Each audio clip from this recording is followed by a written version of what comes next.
show today.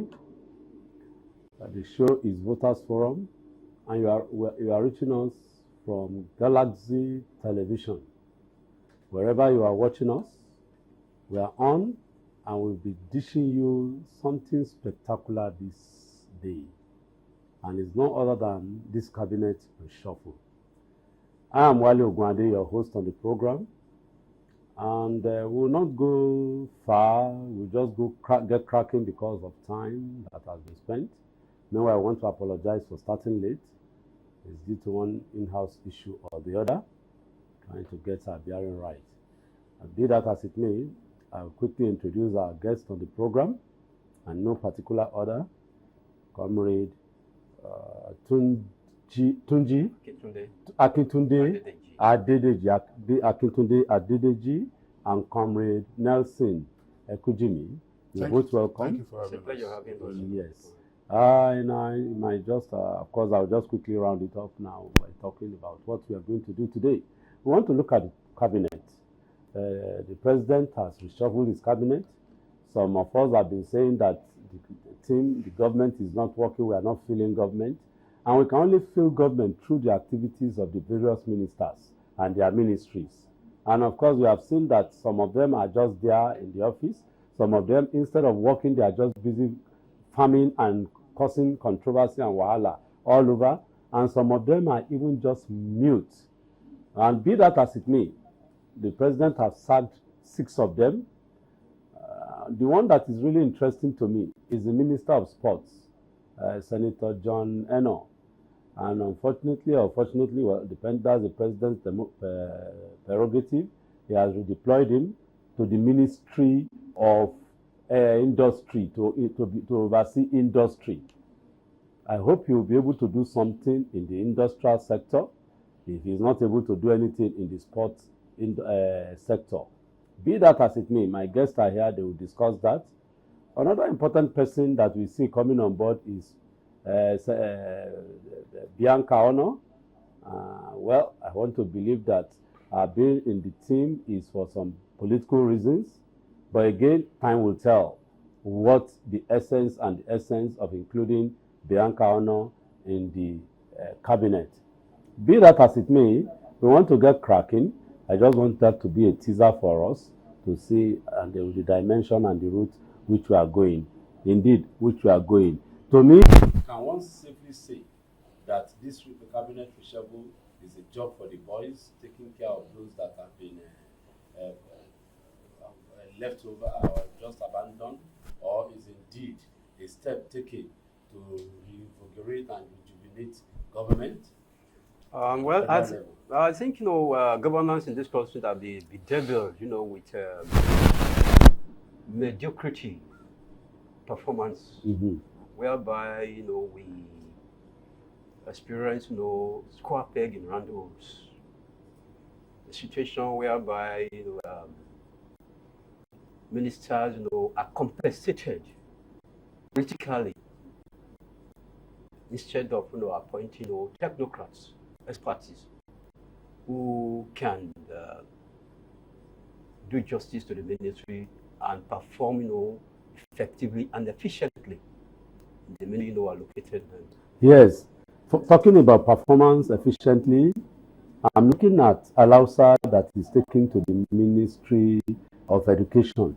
He is a medical doctor. He has his resume very intimidating, and was taken away from the Ministry of Health and taken to the Ministry of Education.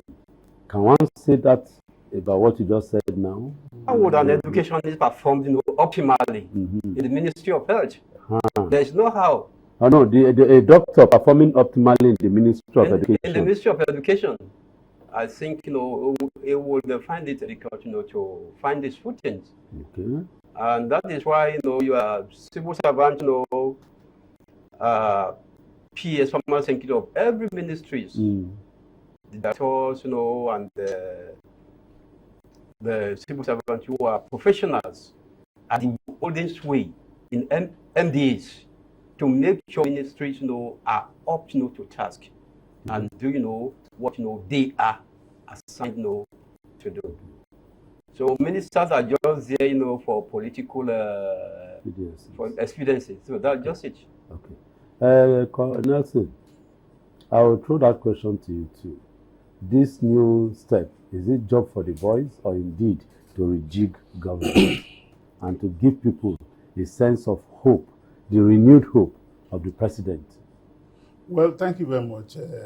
One fact we cannot run away from is that the ministries are people by professionals. The ministers are political heads to give direction of the government policy. And don't forget, the government has a manifesto or a program of action. It is now left for the minister to tell the ministry, his ministry personnel, that look, within X, Y, this is how we want to move. And the ministry, like we all know, if you are looking for experts, you get them in all the ministries. So it's just for you to say, this is how we want to run. Whether we want to run a 100 meters dash or want to run a marathon, the civil service is. So one can safely say with this submission that it is just the ability of the minister to now manage, to galvanize. Yes. That's just it. It does not matter, maybe he's an educationist or he's the pilot. He's working with experts in that ministry. At least, yes. Fairness, one will look at Keyamo, a lawyer, doing well in the aviation industry. And when Keyamo was sworn in as Minister of Aviation, he said his role there is to ensure that all policies of government are implemented. Yes. So, and you can see that the man has been doing that. I will now go back again to you. So, if indeed in your intro you said that they are there as political heads, yes. So what is the problem with this lackadaisical, no action, no show? Some of them, instead of doing their work, they are busy causing trouble. Some will just go to the office and be sipping tea. Some of them, they are even not there at all, when we don't know what they are doing. Well, I mean, I will give it to Umahi. But you know very well that the president is the chief tactician of the team. And the tactical? Yes, he's the gaffer. If as a gaffer, you assign somebody to play right full back, and in the course of the game, you realize that he's not pulling his weight. Yes. There's nothing wrong in saying, come out, let somebody else who can play that wing. Yes. Because we want victory. Yes. Don't also forget that the government has a team that x-rays the performance of the ministers, headed by Adiza Bala. Yes. And I'm sure we are all aware that the president made it clear that if you are found wanting, you can be shown the door at any time. So if you look at some of the ministers that have been told to go, to be honest with you, I saw some who will even be shocked that until this time, that was when you realize that, oh, so there's a minister in this ministry. For example, there's this lady in the youth and youth development. I've never seen any activity from her ministry. So I'm asking, is it that she doesn't know what is expected of her to do? Because we have seen some other ministries. You talk about works, you talk about aviation and aerospace development, you talk about solid minerals, you talk about digital or this ICT. So you see ministers who are everywhere. You talk about internal affairs. Look at the wonderful work that young man is doing. Yes. So I don't think it's a job for the boss. It's about putting in place people that you know can drive your agenda, because only you alone cannot drive that agenda. It's a team effort. Yes, driving the agenda. He was talking about Bala Usman, Hadiza Usman's activities, which I know. In driving it, is this something that one will just allow time to take, or one will be up on them, so that it's like a minute-by-minute report or daily activities to know that indeed that mandate, because time is running. Look at it now. In the next 1 month, 2 months, by January 2025, the whole environment will be awash with 2027 agenda. Little will be done of governance. One will expect that between that last year and this year, governance will be on, people begin to enjoy what we call the dividends of democracy. Is there something the president should do now, between even now and January, for us to know that these people that have just come on board are on their toes? Not that they are just there again, they to be celebrating, jumping up and down. Although I'll add, there's always this IGG, the initial gra thing, that as soon as they get there now, from Monday now, once they are confirmed by the Senate, they will start from gra. Is it possible that that gra that they will be doing or taking steps in doing, can government do follow up to it to ensure that indeed they deliver on the mandate? As far as I'm concerned, my take on the issue of ministerial appointment, is not. It's part of the fact that it's more or less a political compensation for their political highlights and what have you. I think that office is not where you learn the ropes. How do I mean? You must have a requisite experience before you can head a ministry. It's part of the fact there are technocrats, professionals who are in civil service that will take you through the rudiments. But I am of the strong opinion that at least you must have to an extent some level of experience. At least to manage resources. It's part of the fact that you work in tandem with what are the civil service rules to deliver what is expected of you. And for the president to have benefit that it's time now to rejig, he might have felt that those who have shown the way, who have put that were there doing nothing, and it has taken a great toll on the performance of the present government, whereby you see a lot of criticism that just after over a year nothing has been done. Performance has been at the lowest end, and I think with this decision taken by the president, I think let's see what comes out and see a new dawn. Yes, talking about dawn, these people that have been put in, fortunately I know that some of them have the opportunity of having special assistance and so on. You mentioned something that is very important: experiment. Some people, they don't have that experience, so they learn on the job. Is there a way that one can make them to really know, or push them, or for them to deliver, so that they don't just waste people's life, waste people's time? Because time is going year out. I mean, just as I said some few seconds ago, like very soon now it will be 2 years of government, and there's nothing to show for it physically.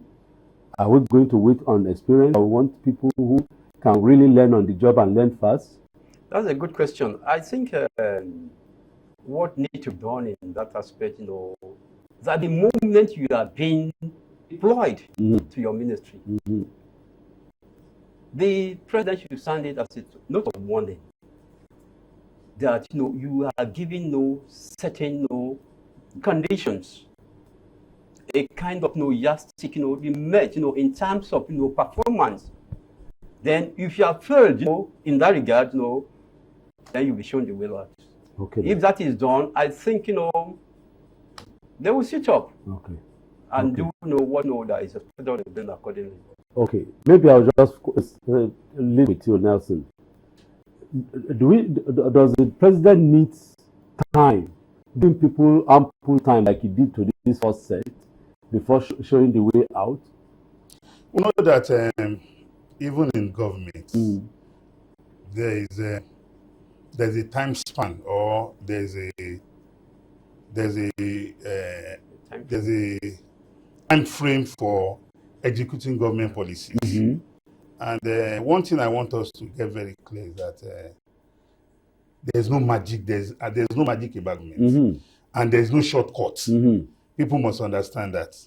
And when people have been appointed into office, we should not forget that on assuming office, the new man or even the man who left will get notes of what his predecessors did. Yes. We look at the problems on ground. Yes. What in the last 4 or 8 years, what were we able to solve? What was the budget of our ministry? What was the area we tackled? For example, as I'm sitting down here, if you make me the Minister of Health, the problem in the health sector is not rocket science. It's about accessibility and affordability to medical health care. What are the things that they are doing in other countries that we are not doing here? Do we have enough medical institutions on ground? Can we do, if I get for, I'm not a doctor. So when people try to say, because I'm not a doctor, then I should not be in any ministry.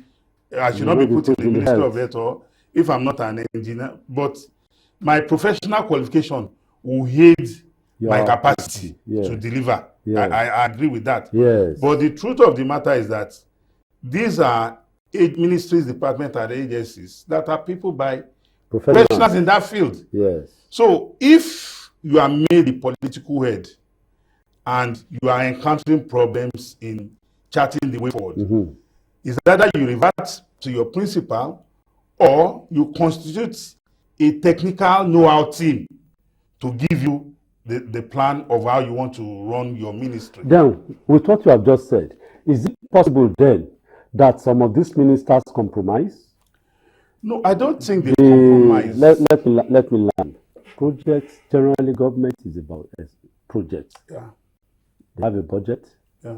At the end of the day, the budget is approved, and the next thing is the project being implemented. Yeah. In the process of implementation now, wahala, you hear that all stories, to the extent that sometimes it is snake that eat the money, sometimes lizard eat the money, sometimes the money disappeared, sometimes the fund is veered, or sometimes the contractor have been mobilized and you don't find them in sight, and all such stories that really are very, very nauseating. Is it because the minister has compromised, or the civil servants too have, of course, is the second leg of compromise too? If the minister has said, okay, how much is in that budget? Okay, that one to that account, and don't worry, we'll see how we'll do. Since they are taking his own from the till, then the civil servants too will take their own.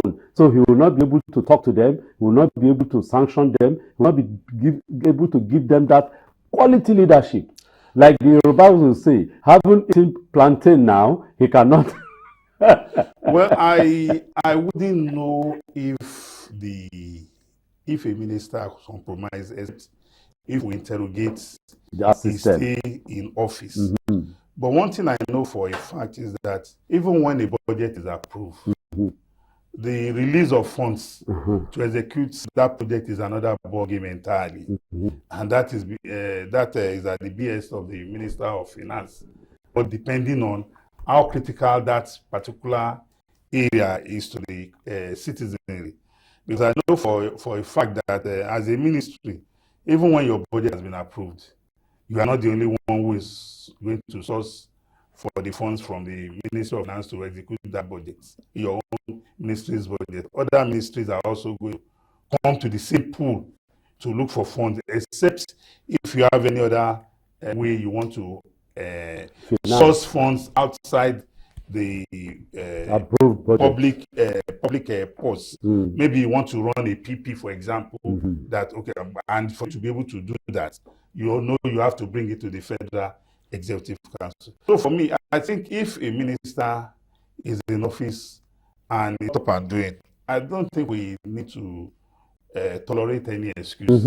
He must be accountable. And being held accountable also involves us, because we have the National Assembly, Senate, and the House of Representatives who have oversight functions. And as citizenry, it builds on us to take the issue of budgeting of our national resources very, very important, such that when government says we are going to construct this road, we must, as a people, we must not wait for only those who have been elected or appointed to oversee it. Even as citizens, we can just walk there. We can ask people around there.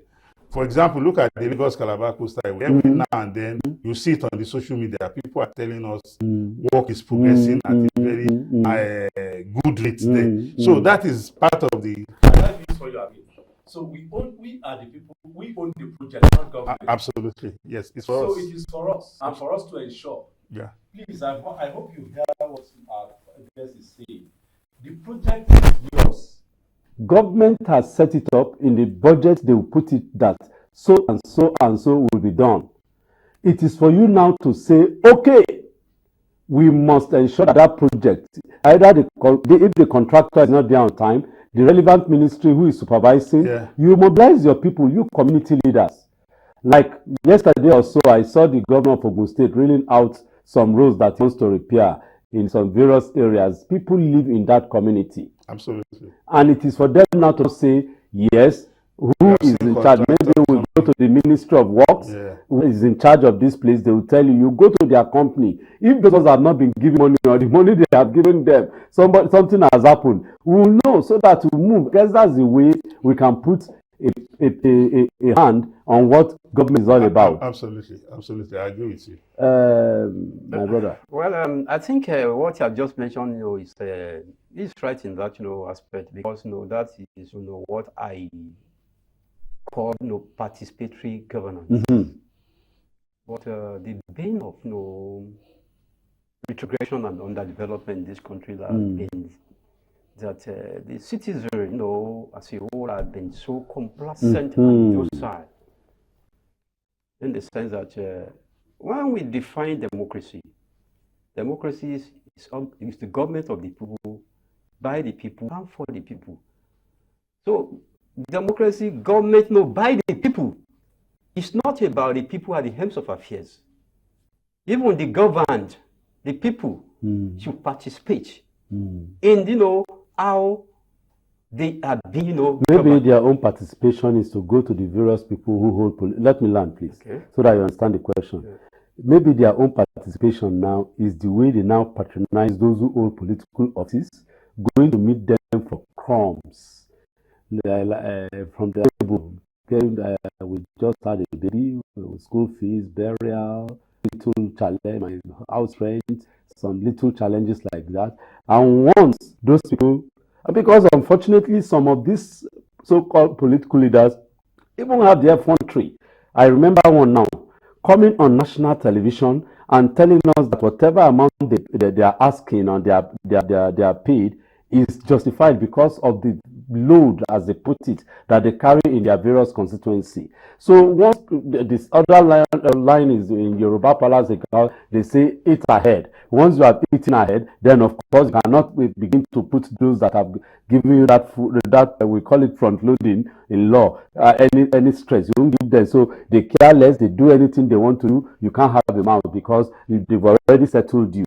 Is that what will now allow this non-performance in government? That is where political education comes in. Nigerians must be educated politically so as to know and be conscious what governance is all about.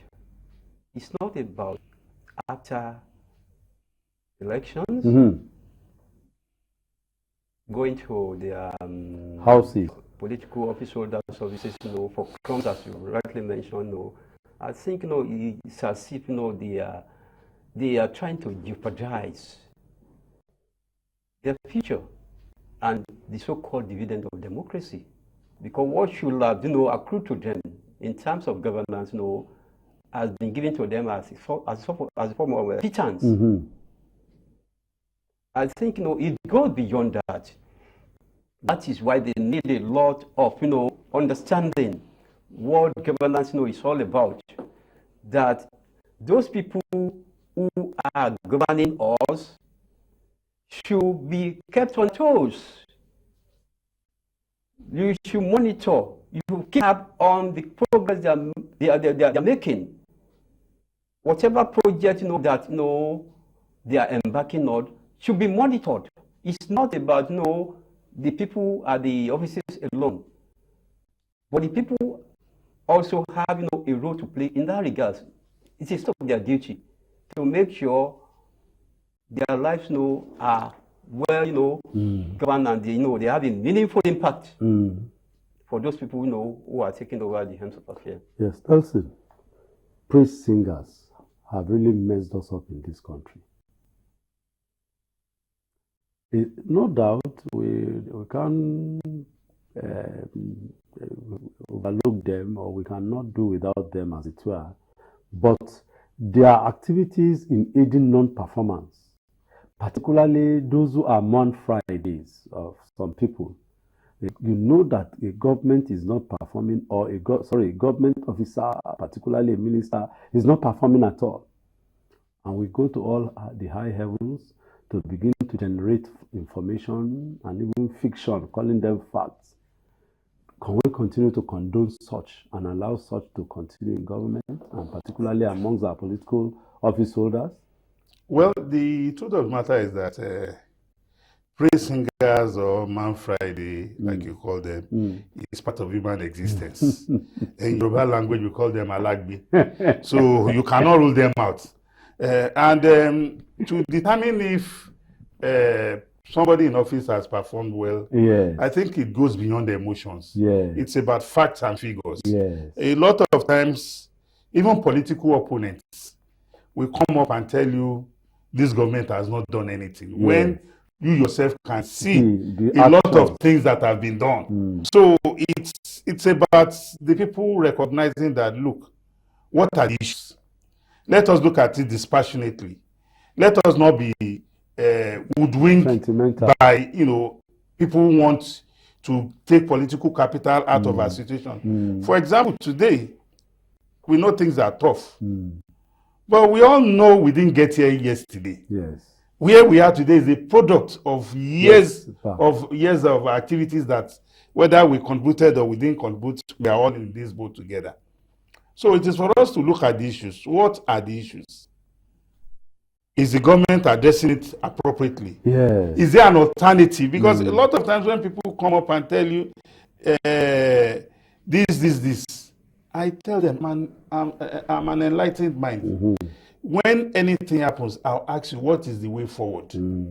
What is your own alternative opinion, or your own alternative roadmap to what's on ground? And a lot of people just come out because you want to be seen as a critic. You criticize, you don't provide solution. What sort of criticism is that? When you criticize, you must be able to say, okay, this road is not good. This is the good road. Because the people cannot remain on the spot. So for me, the issue about praise singers, hangers on, is part of human existence. It is for us to put our eyes on the ball. Okay. Where are we going? Make sure our boss is on the right track.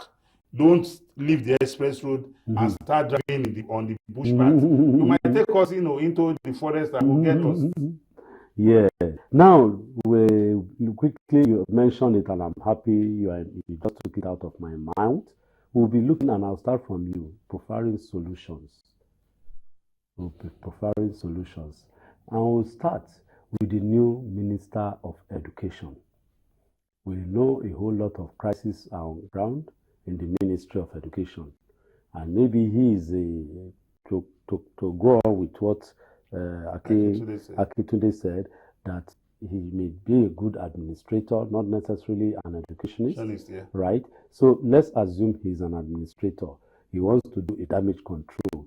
There are so many crises in that sector, including the quality, including even the quantity. The quantity. Yeah. How can it come? Let's start providing solution, and maybe use this even as a barometer. That in the next 1 month, 2 months, we may call out, say yes, Mr. or Dr. Alausa, this is the state you met your ministry. What have you done so far? Things like that. What do you think we should first of all do? First and foremost, what we should do as people is to look at our educational sector. Him now. No, it's like we are setting agenda for you. Okay. We are setting agenda for him. What are the issues in the educational sector? For example, over the years, we have complained about the deteriorating facilities in the public higher institutions. Yes. What are we doing to ensure that in assessing education, students don't have to sit on the window? Students don't have to hang or bring their own chair to the campuses, because at the federal level, under the higher education is both concurrent and exclusive. So the federal government is also handling higher education. So we want to see an increase in the performance of our public higher institutions in terms of what is the staff to student ratio, what are the facilities in the campuses, what is the welfare of the teachers in order to attract more hands. How are the higher institutions performing their responsibility, to resolve national problems? Because the whole essence of education is to solve problems. Yes. It's not just to go and read. It's to read and say, oh, you are using 10 minutes to make this chalk. Let us go and research so that we're able to use 1 minute or even 10 seconds. So there are a lot of issues there, but we expect that maybe in the next 3-6 months, we should start seeing signs, and we don't need to see it from all the institutions. You can take one institution from one geopolitical zone that you want to do, a change in the narrative. And Nigerians will see it. The government ASU relationship, the government NASU relationship, because the higher institution is not made up of only the academic workers. So many. The non-academic workers are also there. You look at teaching the NUT. NUT. You look at quite a number of issues. So I think it is important for us to expect that as a people, we should set the agenda for the ministries. Where are we? Where do we want to, maybe in the next 6 months? Because I'm sure even the principal that have appointed them will have given them, a timeline that within this period, this is what we want to achieve. So I think if we give them that time and continue to monitor them, because it is important. If we want to get the best out of them, they must be conscious that, look, we have a very, we have a very vibrant populace that whatever we do, whether we do it right, they will say no, you still need to do it better. Then I think that will make them to sit up. Yes. I want to look at the Ministry of Youth, because it's very, very terrible. And one needs an up and doing minister. But that has made, again, since you say is about ability to harmonize human and natural resources together. What will be your mandate to the new Minister of Youth, particularly? And that ministry, is basically for the teaming youth of this country. And Nigeria as a country, percentage of youth, of citizens, outnumber, the aged. That is why that ministry is very, very crucial and important. First and foremost, the minister, I think we should not narrow it down to a particular minister. Yes. No, we are looking at it one by one. Well understood. At the first task, for every minister who has home office is to call for a review of the previous performance, of his predecessor, so that he can improve on what what's on ground, and I think they won't encounter much encumbrances in that regard. And the issue of youth, try to engage the youth to be active and proactive, so that the issue of youth restiveness and unrest will be curtailed.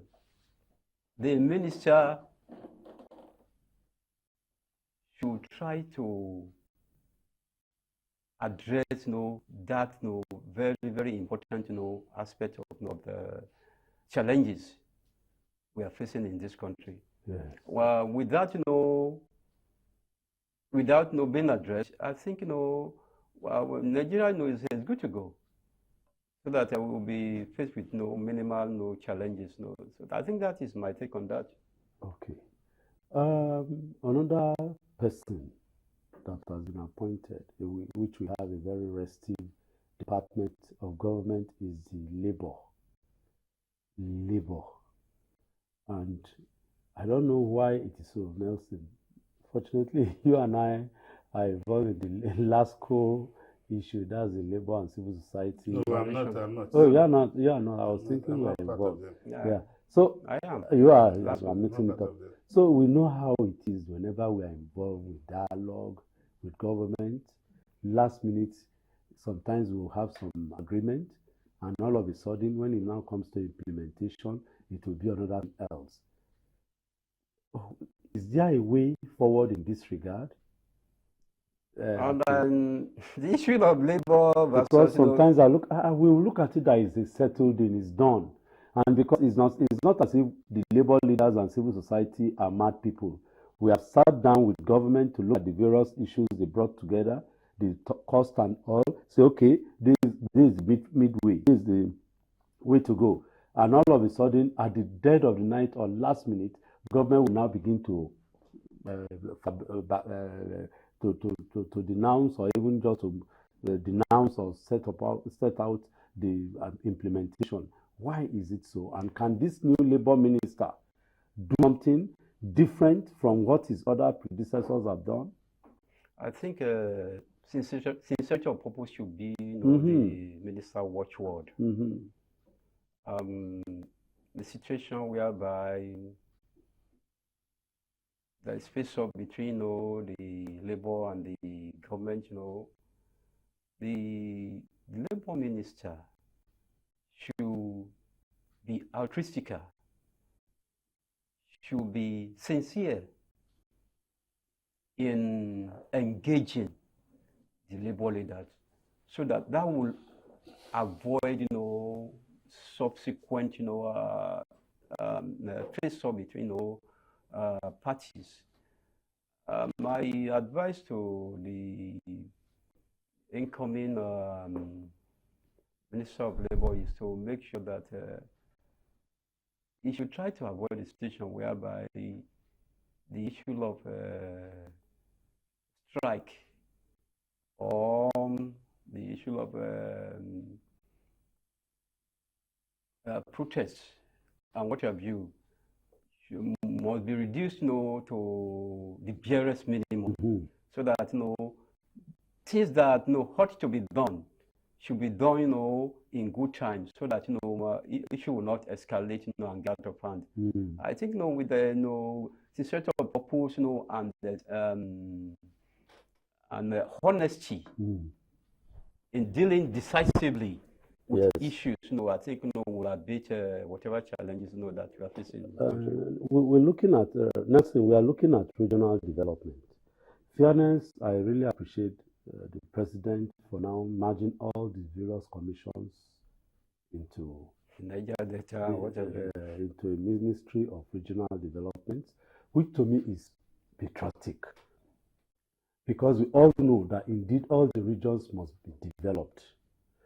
We have crisscrossed Nigeria here and there, and we know that in some places, just are we in the same country? You still see houses in this day and age in Nigeria. You still see dilapidated structures around, and including the lack of infrastructure in some areas.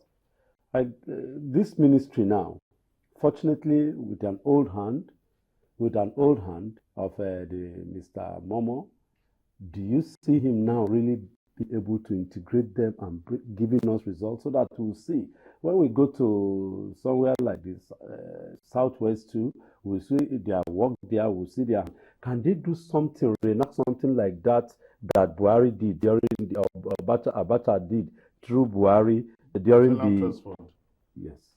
Is it possible? It's very, very possible, but we must inform our viewers Mm-hmm. that as we speak, Mm-hmm. the various geopolitical zones Mm-hmm. are approaching the National Assembly Mm-hmm.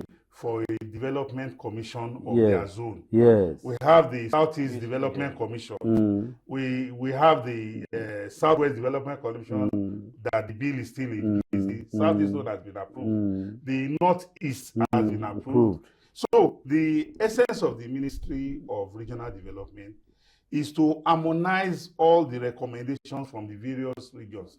Don't forget, the problems of the regions differ from one to another. Yes. For example, now the Southeast region, one critical problem Yes. we all agree that they have in the Southeast is the issue of erosion. So Erosion. how are we going to mobilize resources to permanently tackle that problem? Maybe in the Northeast, maybe the problem they have is banditry. How are we going to desertification, desert encroachment? How are we going to assist them? South. Maybe environmental pollution, coastal erosion. You know, so the role of the ministry in this regard is to look at what the various development commission is doing and harmonize it so that we can get results. So I think it is doable. Okay. I'm very, very optimistic about that. It's all right. I guess we'll just leave it at that. I like that closing remarks of Nelson Akujimi, that this thing is doable. Nigeria is a work in progress, and we are going to succeed. Absolutely. You and us. We will not leave these people alone. This is an opportunity for us to ensure that Nigeria is a better place for each and every one of us. And the only way we can get it done is for us to cooperate with each other. Those who are assuming office, you are not there to just begin to enjoy. It is for you to work. It's for you to serve the people. And in serving the people, give us what we call dividends of democracy. And that is what we all want, for Nigeria to be a better place. Till next week, when we bring you another package, just don't do anything against the law. I want to thank our guest here from our comrade, Akintunde. It's a pleasure, sir, having me, sir. And to our comrade, Nelson Akujimi. Thank you for having me. You both, we appreciate you for coming. Thank you. And we hope that when next we call you oblige us. Definitely. And really, I want to appreciate Nelson Akujimi. At the Jiffy, he had an appointment. I said, no, this morning you must be with us. And here he is. Really want to appreciate you for your time. One thing I can assure you is that all of you, both the guests and our people watching, or even if you are, because we soon have before I forget, we'll soon have a radio, a sister organization called the radio station that will be working together with us on this program. So either you are seated here at home, on the go, you'll be watching and listening to us. Apart from the fact that, again, if you want to choose this platform of going just watching us on the internet too, through your Android phone, you just go to the App Store and, of course, Google Galaxy, and you'll be there watching us live and direct, real time, all time. Till next week, we'll meet again. Please, God keep each and every one of us. Stay out of danger, stay out of trouble. This Ember month, it is good things that will land in your house. Thank you.